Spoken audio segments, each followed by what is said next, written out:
Sheikh Khalid's mother and Priya Sharma's $20 million wedding turned deadly when a hidden poison shattered dreams and exposed a family's darkest secrets.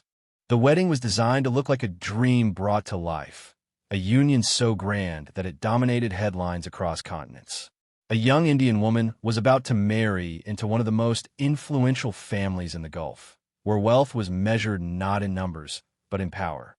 The ceremony was planned inside a private royal estate, transformed into a golden city of lights, silk tents, and crystal chandeliers. Rare white flowers were flown in overnight, and chefs from multiple countries worked together to prepare meals worth more than most homes. Every detail was controlled to perfection, leaving no space for mistakes. To the outside world, this marriage symbolized modern unity between cultures.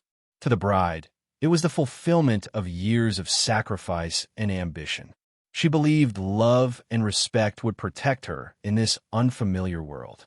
Cameras captured her calm smile as she followed traditions under the gaze of thousands of guests.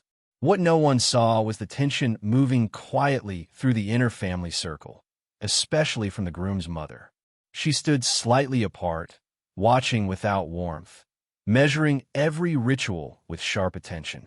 The groom's mother had built her authority over decades, protecting family bloodlines and traditions with ruthless discipline. She never approved of the bride, believing the marriage weakened the family's legacy. While guests admired luxury and beauty, she saw only risk. In her mind, wealth could buy silence, and power could erase mistakes. As blessings echoed through the venue, her decision had already taken shape. Behind the glowing lights and celebratory music, the wedding was no longer just a celebration. It had become the beginning of something far darker, hidden beneath layers of gold, influence, and carefully maintained smiles. The bride entered her new life carrying quiet optimism, believing patience would earn her a place in the powerful household. She adjusted quickly to the strict routines of the palace, learning unspoken rules that governed every movement. Her days were carefully observed, from the way she dressed to how she interacted with elders. Servants lowered their voices around her, and smiles often disappeared when she turned away. Though treated with formal respect, warmth was noticeably absent. She sensed that acceptance was conditional, not guaranteed. Behind closed doors, discussions about lineage and future heirs dominated family gatherings. Medical evaluations were arranged under the excuse of routine health checks, but their purpose was far more serious. When the results arrived, they carried devastating implications. The reports suggested that the bride might not be able to produce an heir in the near future. The information was treated as a state secret, locked away from public knowledge. For the family, this was not a medical concern, but a threat to legacy. The groom's mother received the news with cold resolve. To her, the bride was no longer just an outsider, but a danger to everything she had protected for decades. She believed bloodlines ensured survival, and anything that weakened them had to be removed. Her mind turned toward solutions that would leave no trace. Methods passed down through generations where poison could imitate illness and death could look natural. Meanwhile, the bride remained unaware of the storm gathering around her. She focused on wedding preparations, unaware that her future was being debated without her presence. As celebrations drew closer, so did the silent countdown. The palace appeared calm, but beneath its polished floors, betrayal was already taking root, waiting for the perfect moment to strike. As the wedding date approached, the palace shifted into constant motion. Planners, designers, and security teams filled every corridor, turning the estate into a sealed world cut off from the outside. Menus were finalized with obsessive care, focusing on rare ingredients believed to carry symbolic meaning. Certain dishes were selected specifically for the bride, meant to represent fertility, prosperity, and harmony. Among them was a traditional herbal preparation, praised by elders as a blessing drink reserved only for important women entering the family. The groom's mother involved herself deeply in these arrangements. She reviewed ingredient lists, questioned suppliers, and insisted on approving anything that would be served to the bride personally. Her authority was unquestioned, and no one dared challenge her involvement. She claimed her actions were driven by tradition, but her focus remained fixed on one single item. Late-night deliveries arrived through private gates, recorded only briefly before being signed off by trusted staff. In a quiet corner of the palace, ancient knowledge was revisited. Certain plants, long removed from modern medicine, were known to weaken the body slowly while leaving little trace. When prepared correctly, their effects could resemble sudden illness or natural organ failure. The poison required precision, not force. A single misstep could expose everything. The mother measured carefully, relying on memory rather than written instructions. The palace remained unaware of the danger forming within its walls. Security tightened against outsiders, while the real threat moved freely inside. The bride rehearsed ceremonies and fittings, surrounded by luxury and expectation, unaware that one carefully prepared blessing was about to become a weapon. As the final preparations locked into place, the plan was complete, hidden perfectly within tradition, respect, and unquestioned authority. The wedding night unfolded exactly as planned, dazzling and overwhelming in its scale. Guests filled the estate long after sunset, their attention captured by music, lights, and endless celebrations. The bride moved through rituals with calm grace, guided from one ceremony to the next as cameras followed every step. The atmosphere was joyful, almost unreal, as if the world outside the palace no longer existed. Every moment was timed, leaving no room for rest. Late into the night, the bride was presented with a special herbal preparation prepared in her honor. It was offered as a final blessing, meant to bring peace after a demanding day. She consumed it without hesitation, trusting the tradition and the family she had married into. Within hours, exhaustion settled over her body, something easily blamed on the intense schedule. No alarms were raised. As the celebrations faded, the palace grew quieter. The bride's condition began to change. What started as weakness soon turned into sharp pain and confusion. Medical staff were summoned discreetly to avoid attention from guests and media. Initial assessments suggested severe food-related illness, but treatments showed no effect. Her body reacted in ways doctors could not immediately explain. By the early hours of morning, panic replaced celebration behind closed doors. Corridors once filled with laughter became tense and silent. Guests were quietly asked to leave under vague explanations. The groom remained isolated as doctors worked desperately. Before sunrise, the bride's condition deteriorated beyond recovery. When news of her death was prepared for release, it was carefully framed as a tragic and sudden medical event. The palace doors closed, sealing the truth inside as the grand wedding transformed into an unspeakable nightmare. Morning light revealed a palace that no longer felt alive. Decorations from the night before still hung in place, untouched and mocking the silence that filled every hall. The bride's body was removed quietly before most staff understood what had happened. An official statement was drafted within hours, describing her death as the result of a rare and unpredictable medical reaction. No mention was made of the herbal preparation or the sudden collapse. The story was delivered firmly, leaving no space for questions. The groom disappeared from public view, placed under constant supervision by family advisors. His grief was presented as overwhelming, a convenient explanation for his absence. Wedding footage vanished from media platforms, and photographers were instructed to surrender unused material. Guests were reminded of confidentiality agreements signed before attending. What had been the most expensive wedding of the year became a forbidden topic overnight. In India, the bride's family received the news through controlled channels. Details were minimal and cold. They were told that investigations had already been completed and that no wrongdoing was suspected. Soon after, financial representatives arrived with offers framed as support and compensation. The amounts were staggering, far beyond what the family had ever imagined. Along with the money came silence, enforced through legal pressure and fear. Despite the efforts to close the case, doubts began to surface. Independent doctors reviewed earlier health records and found no condition severe enough to explain such a rapid death. The timeline did not align with natural illness. Small inconsistencies in reports raised quiet alarms among those who had access to them. While the world was told the story was over, suspicion quietly took root. The bride's death refused to settle into a simple explanation, lingering like a shadow that wealth and influence could not fully erase. The silence surrounding the death did not last as long as the family expected. Weeks later, fragments of information began leaking beyond control borders. A foreign investigative journalist received anonymous documents that questioned the official medical conclusion. These files included partial toxicology data that had never been shared publicly. When experts reviewed them, they noticed abnormalities that pointed away from natural causes. The findings suggested exposure to a rare organic toxin, one that degraded quickly and was often missed in standard examinations. Pressure quietly built as international attention increased. A second toxicology review was requested under diplomatic cooperation, forcing authorities to reopen sealed samples.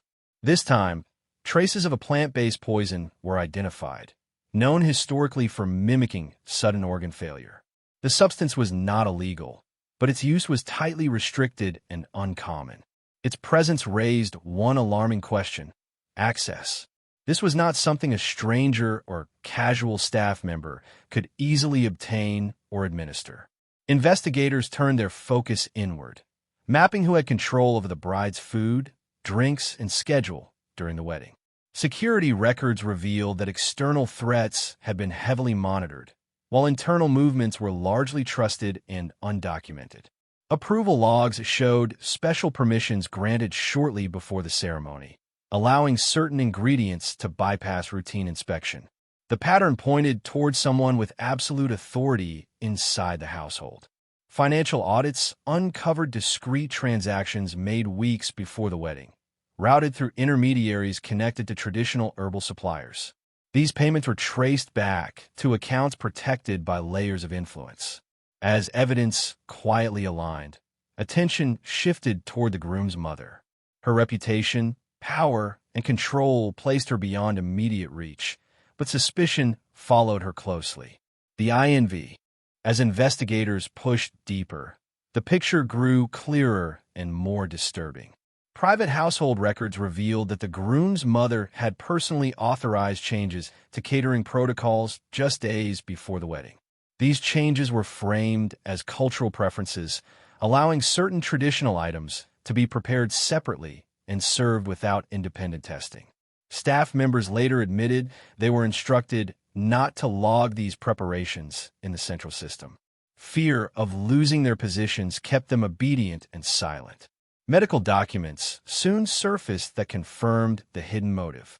Confidential reports showed that the bride's inability to produce an immediate heir had been discussed at length within the family, long before the wedding took place. These records were never meant to leave the palace, yet copies appeared in the investigation file through unknown channels. The timing aligned perfectly with the financial transfers to herbal suppliers and the sudden emphasis on fertility-related rituals during the ceremony. Witnesses were approached carefully, but many retracted statements after brief meetings with legal representatives linked to the family. Others claimed memory lapses or denied involvement entirely. Surveillance footage from service corridors was found to be incomplete, with crucial hours missing. The gaps were too precise to be accidental. Every missing piece seemed designed to protect a single figure. International legal teams debated whether charges could even be filed. Jurisdictional barriers, diplomatic relationships, and political pressure slowed progress to a crawl. The groom's mother remained publicly untouched, continuing her appearances at charitable events, surrounded by security and admiration. Privately, however, her movements became more restricted and her inner circle tightened. The investigation reached a point where proof existed, but accountability did not. The evidence painted a chilling motive rooted in legacy, and just as the investigation neared a critical stage, it began to unravel. Key evidence was suddenly declared inadmissible due to technical violations. Requests for international warrants were delayed without explanation. Officials who had supported the case were quietly reassigned to unrelated departments. What had once felt like steady progress dissolved into uncertainty almost overnight. Behind closed doors, powerful negotiations were taking place, far from courtrooms and public scrutiny. The investigative journalist who first exposed the inconsistencies became a target. Anonymous threats warned against further reporting. Travel restrictions were imposed under vague security concerns, forcing the journalist into hiding. Media outlets that had shown interest received legal notices and pressure from advertisers connected to the family's business empire. One by one, major networks backed away, leaving the story to fade from headlines. The groom was sent abroad under the pretense of recovery and privacy. Official statements described his departure as a personal decision, but investigators understood its purpose. Distance removed him from legal reach and media attention. Without his testimony, the case weakened further. At the same time, several witnesses left the country permanently, their departures disguised as routine employment transfers. Eventually, authorities announced that the case could not proceed due to insufficient cooperation and jurisdictional limits. No arrests were made. No names were officially released. The file was quietly archived, labeled unresolved. Public outrage flared briefly, then dimmed as new stories replaced it. Yet the damage was irreversible. Rumors continued to circulate in diplomatic circles. The family's name became associated with whispered scandal rather than prestige. Though justice had stalled, the truth had escaped confinement. The investigation had failed to deliver punishment, but it had stripped away the illusion of innocence. Years passed, but the story refused to disappear. What had once been buried under legal silence slowly resurfaced through leaks, anonymous accounts, and independent researchers. The most damaging revelation emerged unexpectedly when a private audio recording surfaced online. The voice, heavily disguised but unmistakably familiar to those who knew the family, spoke of the wedding night as a necessary sacrifice made to protect honor and lineage. Though the recording avoided direct admission, its meaning was impossible to ignore. The audio spread rapidly before removal attempts could succeed. Copies appeared across platforms, translated and analyzed by experts. Public attention reignited, especially in India, where the bride's name became a symbol of injustice and betrayal. Activists demanded accountability, calling for renewed investigations and international legal review. Candlelight vigils were held in multiple cities, turning grief into collective anger. Under renewed pressure, courts were forced to acknowledge procedural failures in the original investigation. While statutes and diplomatic protections still blocked criminal charges, civil actions were filed against the family's business interests. Several partnerships collapsed as global companies distanced themselves from controversy. Charitable organizations quietly removed the groom's mother from honorary positions, citing reputational risk. Inside the family, fractures began to show. Trusted allies withdrew support. Former associates leaked additional details to protect themselves. Though no courtroom verdict was delivered, the consequences became visible. The mother retreated from public life, her influence reduced to guarded isolation. The bride, once nearly erased from history, now occupied a permanent place in public memory. Her story transformed from a tragic footnote into a warning. Power had delayed justice, but it could not silence truth forever.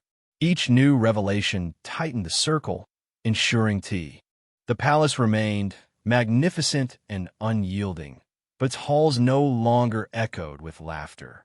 Luxury and wealth could not erase the shadow that had settled over every room. The groom never remarried, his life now a quiet reflection of grief and regret. The mother, once untouchable, existed within layers of security and isolation, feared yet powerless to undo the waves her actions had caused. Guests and staff spoke less openly, whispers replaced by careful silence, as if the walls themselves demanded obedience. The bride's absence became more than personal tragedy. It became a cautionary tale. Her story circulated in books, articles, documentaries, and online forums, ensuring that her death was never forgotten. People spoke of it not as a tale of wealth or celebration, but as a warning of what could happen when ambition and pride outweigh empathy and morality. Even decades later, the mansion remained a symbol, beauty and grandeur on the surface, danger and betrayal beneath. Inside the family, relationships shifted permanently. The groom, though outwardly composed, carried an invisible weight of guilt and loss. Former allies quietly distanced themselves, unwilling to risk association. The mother's influence, though still respected publicly, had been reduced to fear-driven compliance rather than genuine authority. Her power was preserved, but her legacy was tarnished irreversibly. The bride, silenced in life, achieved a lasting presence in memory and history. Her death exposed a truth far darker than poison. In the pursuit of legacy, wealth, and control, even love can be discarded without hesitation. The wedding, intended as a celebration, became a lesson in the dangers of unchecked authority and the cost of ambition. In the end, the palace stood, glittering and grand, but it concealed a story of tragedy that no gold could ever hide.